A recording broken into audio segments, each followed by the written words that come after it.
질문하시죠. 직원들 동기부여를 위해서 성과급 제도를 만들어주세요. 여기에는 큰 전제 조건이 하나 있죠. 성과급을 수여하면 직원들은 몰입해서 일할 것이다. 이 가설, 이게 맞냐라는 겁니다. 이거는 경영을 하고 있는 경영자들 입장에서는 굉장히 깊이 있는 또는 고민되는 그런 지점이 아닐 수 없습니다. 계속해서 이야기해요. 샘 알트만이 최근에 기본소득과 관련돼서 자기가 실험을 했어요. 기본소득 관련돼서요, 우리 믿었던 일론 머스크조차도 인간에게 기본소득이 필요할 것이다, 이런 이야기를 그냥 대놓고 한단 말이죠. 샘 얼트만이 2016년에 뭐라고 그랬냐, 이렇게 말했어요. 기술이 전통적인 일자리를 없애고 막대한 부가 새로 창출됨에 따라서 미래 어느 시점에 국가적 차원의 기본소득의 일부 버전을 보게 될 것이라고 확신한다. 이게 기본소득으로 해야 된다, 그렇게 말한 건 아닙니다. 그렇게 될 수밖에 없을 것이다. 예측하는 거랑 계획하는 건 좀 다르죠. 그래서 오픈 AI가 비영리 단체를 통해서 기본소득 실험을 했습니다. 연구 결과가 나왔는데요. 올트먼 CEO는 인공지능이 인간의 일자리를 위협하는 새로운 시대에 기본소득이 해법이 될 수 있다면서 사제를 출연해서 3년간 야심찬 실험을 했습니다. 저소득층 2,000명에게 총 500억 원의 기본소득을 지급한 대규모 실험 결과.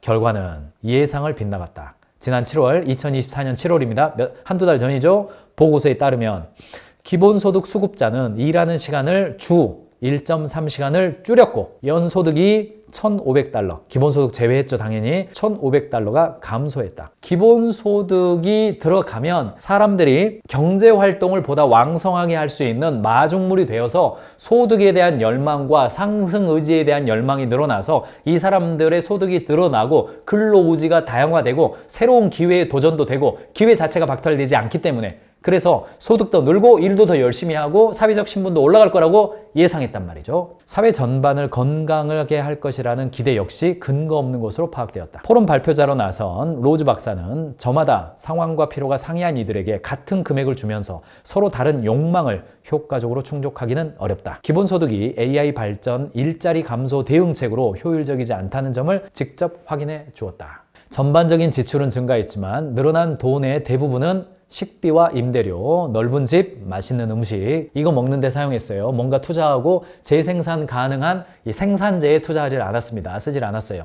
연구 결과에 따르면 수혜자들은 재정적 스트레스가 감소했다고 느꼈지만 시간이 지나면서 그 감소까지도 사라졌다. 소득이 낮을수록 스트레스가 크다는 것은 상식으로 통합니다. 그렇다면 월 138만 원, 이 사람들이 받았던 금액이죠. 갑자기 생기면 스트레스가 줄어야 되는데 실제로는 아니었다. 첫 해에는 실험자들의 스트레스가 줄었지만 2년 차가 되면서부터는 사라졌고 3년 차가 되니까 오히려 실험군의 스트레스가 대조군보다 높게 나타나는 역전 현상이 발생하더라.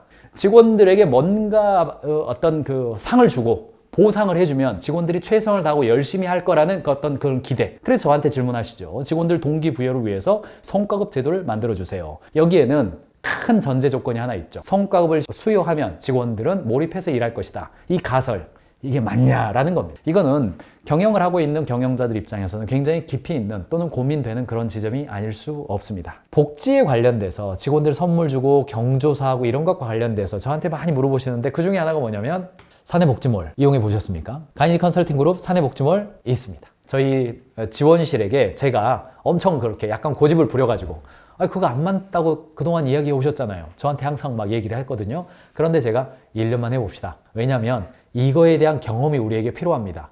이런 이야기를 제가 설득을 해서 현재는 지금 운영하고 있습니다. 그래서 분기에 25만 원씩 1년에 100만 원 이렇게 저희는 전 직원 똑같이 그렇게 했습니다. 근데 이미 여름 지나가면서부터요, 결론이 이미 났습니다. 동료들도 복지몰보다는 2023년 기준으로 다시 돌아가는 게 더 나은 것 같아요. 이렇게 이야기하세요. 어쨌든 시중에서 복지몰, 굉장히 다양한 복지몰들 있습니다. 필요할 수 있습니다. 중소기업 복지몰도 있고요. 회사 내에서는 보상의 개념과 포상의 개념을 나누어야 됩니다. 보상은 경직성이 있어요. 포상은 유연성이 있습니다. 보상은 뭐예요? 뭔가 민사상에서 손해를 입혔다거나 그 증명이 명확하게 안 돼. 여러 가지 복합적인 요소에서 내가 보상금으로 뭘 주겠습니다. 이렇게 할 때 보상이라는 단어를 써요.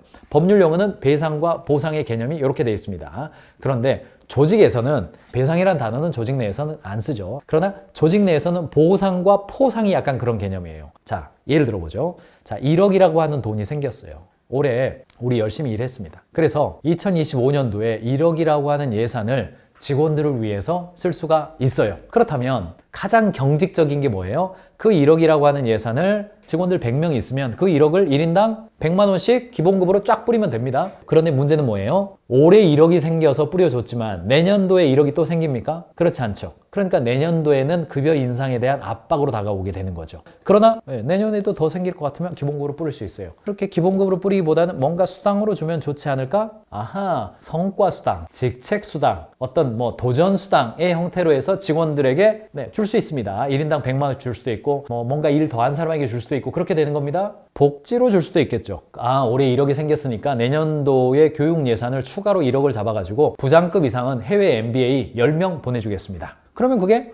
복지일 수 있습니다. 경우에 따라서 이거 1억이 있었는데 사무실에 테이블이 좀 노후화된 것이 한 10개 정도 있었는데 그거부터 일단 교체하고 형광등도 좀 바꾸고 휴게실도 좀 좋게 하고 탕비실도 좀 개선하고 뭐 그렇게 하겠습니다. 이런 식으로 복지에 쓸 수도 있을 겁니다. 문화활동하는 데 쓸 수도 있죠. 교육 지원하는 데 쓸 수도 있고요. 인센티브 예산으로 사용할 수도 있습니다. 이런 여러 가지를 보면 왼쪽으로 갈수록 경직적이죠. 오른쪽으로 갈수록 유연합니다. 1억이라고 하는 돈의 성격이 회사 전체의 생산성이 좋아져서 앞으로도 이 1억 수준의 레버리지로 계속해서 돈을 벌 수가 있다. 그러면 당연히 이 경직된 기본급에다가 반영해서 좋게 해줘 버리는 게 좋습니다. 그런데 반대로 이 돈이라고 하는 것이, 이 예산이라고 하는 것이 지금 이게 생겨서 직원들에게 잘해주고 싶은 마음이 있기는 하지만 내년도에도 이렇게 될 가능성이 잘 없어요. 기본급에다 반영해가지고 인건비 수준을 올려버리면 내년도에 어떻게 돼요? 무겁죠. 그런데 왜 제가 이런 걸 반대해요? 무거워지면 결국 어떻게 되냐고요. 직원들을 줄여야 되는 상황이 된단 말이죠. 상호 윈윈이 되지 않는 방식으로 직원들에게 혜택을 주면 단기간에는 와 기분 좋고 우리 사장님 최고 이렇게 나오지만 장기적으로 보면 적자가 남죠. 그럼 관리자 불러가지고 제일 열심히 하라는 게 뭐야? 한 명은 줄여야 될 것 같아. 요 길을 가게 된단 말이죠. 그래서 이것을 잘 관리하시라는 이야기예요. 국내 S은행 승진 포인트 제도입니다. 국내 S은행의 승진 포인트 제도예요. 우리나라는 과거에 아주 철저한 뭐랄까요? 내 사람 만들기 시절을 지나왔습니다. 기업도 그런 분위기가 있었어요. 그걸 가져다 보니까 어때요? 철저하게 그런 지나친 정량화의 시대죠. 다시 성과 중심 또는 리더십을 존중하는 형태로 제도가 개별화 다양화돼 가고 있습니다. 개별적 인사관리거든요. 여러분들 뭐 저한테 승진 제도 만들어주세요 이야기하면 이런 거 기대하세요. 승진 직급, 승진이냐 승급이냐, 포인트 비중, 성과 80%, 역량 20%, 승진 포인트 300점 이상 이런 걸 원하세요. 이런 거 원합니다. 이거 엄청 많이 했어요. 그동안 엄청 많이 했습니다. 그런데 언더백 기업에서 승진 기준을 만들어주세요 라고 하면 승진 포인트 제도, 지나친 정량화의 함정 이거 하지 마세요. 진짜 핵심은 뭐냐? 그 사람한테 일 시키고 있는 사람. 대리면 과장, 과장이면 부장. 그 부장이 그 대리를 어떻게 생각하고 있느냐에 포커스를 맞추세요. 인사권자의 인사 역량을 감소시키게 돼 있습니다. 5년짜리 계획 세워놨는데 3년 만에 바꾸면 제도의 안정성이 확보됩니까? 그게 안 된다는 이야기입니다. 이게 이제 은행권이나 공무원이나 군대 이런 데들은요 한 7년 정도 이런 제도를 안 바꿔도 똑같아. 변화가 별로 없어요. 그런데 언더백 기업은 변화가 얼마나 빠릅니까? 고객이 바뀌면 또는 시장이 바뀌고 상품이 바뀌면 나의 우선순위도 다 바뀌잖아요. 유연성을 핵심으로 하는 이 스타트업과 언더백에 있어서 제도를 중장기적으로 방향성은 그렇게 잡는다 하더라도 제도는 10년지 대기가 아닙니다. 기껏 오래 써봤자 2, 3년입니다. 조직 내의 어떤 인사 제도를 운영을 할 때는 경직성이 아니라 유연성에 포커스를 맞춰놓고 운영을 하셔야 된다는 거예요. 심지어는 대기업들도 이런 스타트업들과 언더백 기업의 유연함을 배우기 위해서 얼마 전에 삼성이 삼성그룹 전체에서 뉴 삼성 이야기를 하면서 승격, 나이와 상관없이 인재를 중용한다. 양성, 인재 제일의 철학을 실시한다. 평가, 성과관리 체제를 혁신한다. 이렇게 이야기하면서 내용의 핵심이 뭡니까? 자, 직급별 표준 체류 기간 폐지, 직급과 사번 정보 삭제, 승격자 발표 폐지, 사내 프리 에이전트 제도를 도입, 사내 헤드헌터를 도입해가지고 실력 있는 사람은 부서를 이동해 가면서 바로바로 꽂아주겠다 이런 이야기예요. 상대평가에서 절대평가로 바꾸고 수시 피드백으로 바꾸겠다. 서술형 동료평가를 도입하겠다. 회사 내에서 직원들과 관련된 여러 가지의 제도를 시행을 할 때에 보편적으로 규정화시켜서 뭔가를 다 함께 하겠다. 이런 시대가 아니라 보편적이고 모두에게 똑같고 앞으로도 계속 똑같은 복지제도, 보상제도라고 하는 것은 상당히 경계할 필요가 있다. 이런 이야기입니다. 저는 기업의 규정주의에 대해서 비판적으로 말씀을 드리고 싶은 겁니다. 기업은 왜 실패하는가? 규정에 의한 운영은 규정기술자, 즉 기득권자죠. 규정기술자, 규정을 잘 알아요. 그런 기득권자, 규정기술자를 양산하고 그들의 권력을 유지하기 위한 방식으로 작동하면서 시장의 변화와 고객 지향성을 저해한다. 이것은 구성원의 창조적 파괴와 혁신을 저해하는 방식으로 퇴행한다. 포용주의는 규정을 탈피하여 구성원이 파괴적 혁신을 할 수 있도록 인센티브를 부여하여 지속적인 혁신을 이뤄갈 수 있도록 하는 것이다. 이것은 규정주의로의 퇴행을 예방하고 고객과 시장의 흐름에 민감하게 만들어준다. 자, 규정주의는 이런 거죠. 자, 우리는 생일 선물 10만 원, 분기 1회 부서별 회식, 창립 기념일은 1일 휴무, 저녁 식사는 12,000원, 출장 숙박비는 6만 원. 그런데 여기에서만 머무르지 말고 이게 우리의 규정이지만 개별적인 상황에 따라서 다르게 할 수 있습니다. 언제나 회사의 핵심 가치에 합당한 결정을 내리십시오. 왼쪽도 후행적으로 보완은 해야 됩니다만 오른쪽이 살아있어야 돼요. 원래 스타트업에 취업하려는 이유가 뭡니까? 스타트업에 취업하면, 언더백 기업에 취업하면 평생 직장 할 수 있고 안정적인 월급 나오고 내가 이 회사에서 뭐 은퇴할 때까지 그냥 원만하게 다니려고 우리 회사에 입사했습니까? 아니란 말이죠. 기업 문화가 자유로울 것 같아서 2번 다양한 업무를 경험할 수 있어서 3번 워라밸과 복지가 좋아서 4번 비교적 취업이 잘 되니까 5번 빠르게 성장하는 회사가 돼보고 싶어서 그렇죠. 워라밸 중요하죠. 취업 쉬우니까 했죠. 핵심이 뭡니까? 1, 2위가 뭐예요? 자유로운 문화, 다양한 업무의 경험. 마음껏 해보고 싶은 욕구가 있어서 구직자 10명 중 7명 스타트업에 취업하겠다. 예스! 취업할 의향이 있다.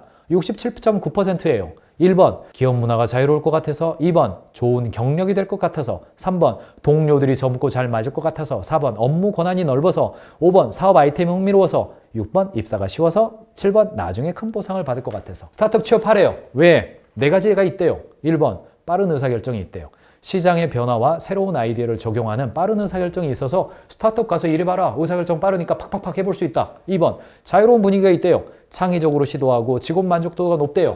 그러니까 스타트업 가라. 3번 높은 성장 가능성. 기술이나 아이디어를 적용하기 위해서 스타트업이 나왔으니까 그거 성장 가능성이 높다. 열정적인 분위기가 있다. 거기 가보면 열심히 하는 애들이 있다. 너도 거기 들어가가지고 열심히 하는 문화 좀 배워라.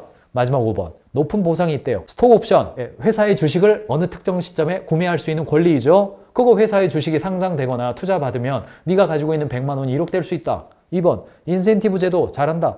차별적 복지, 개별화된 어떤 이색적인 복지가 있으니까 그것도 좀 누려봐라. 이게 유튜브 멘토들이 이야기하는 스타트업에 취업하라의 이야기의 결론들입니다. 기업이라고 하는 것은 기본적으로 고객을 위해 존재합니다. 우리 회사의 구성원을 위해서 존재하는 게 아니죠. 기업은 피터 드러커의 말처럼 기업의 정당성은 그 조직 내부에 있지 아니하다. 기업의 정당성은 반드시 그 조직 외부에 있어야 한다. 구성원을 위해서 존재하는 게 아니라 고객을 위해서 존재하는 것이다.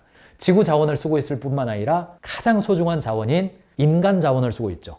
한 사람의 인생을 그 무엇과 바꿀 수가 있겠습니까? 성경을 보면 만일 네가 천하를 얻고도 네 목숨이 사라진다면 무슨 유익이 있겠느냐 이렇게 이야기를 하죠. 무엇을 정당화시켜서 그 직원들을 오늘 하루도 출근시켜서 8시간을 사무실에 앉혀서 내가 시킨 일을 하게 만들 수 있는 정당성이 어디서 나오냔 말입니다. 먹고 살게 해주니까?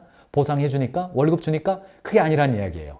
고객 가치를 정하고 이 세상을 향한 공헌을 정한 다음에 그 스스로가 동의한 그것에 동참하는 사람들이 함께 모여서 고객을 위해서 최선을 다하는 것이 조직의 정당성이다. 그러니까 경영자 입장에서 어때요? 나한테 고마워하시오? 말할 수 있는 거예요. 왜요? 당신이 하고 싶은 일을 혼자 하지 않고 뜻을 같이 하는 사람과 함께 모여서 일할 수 있게 만들어줬으니까 경영자인 나한테 고마워하세요.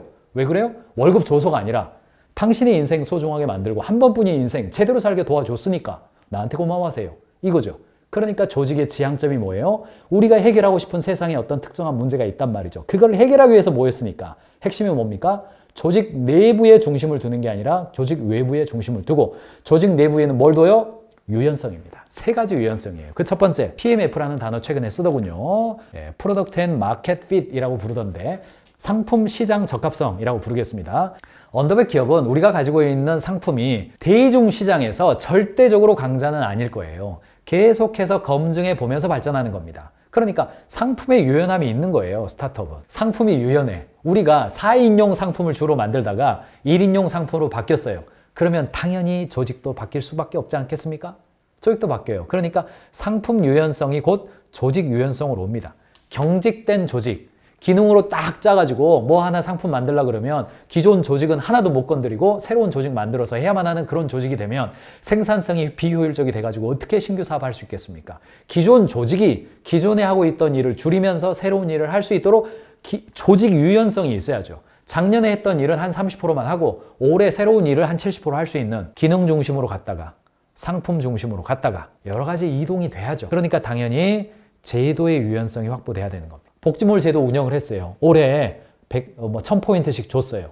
내년도에 그게 없앤다는 건요. 너무너무나 힘든 일입니다. 그거.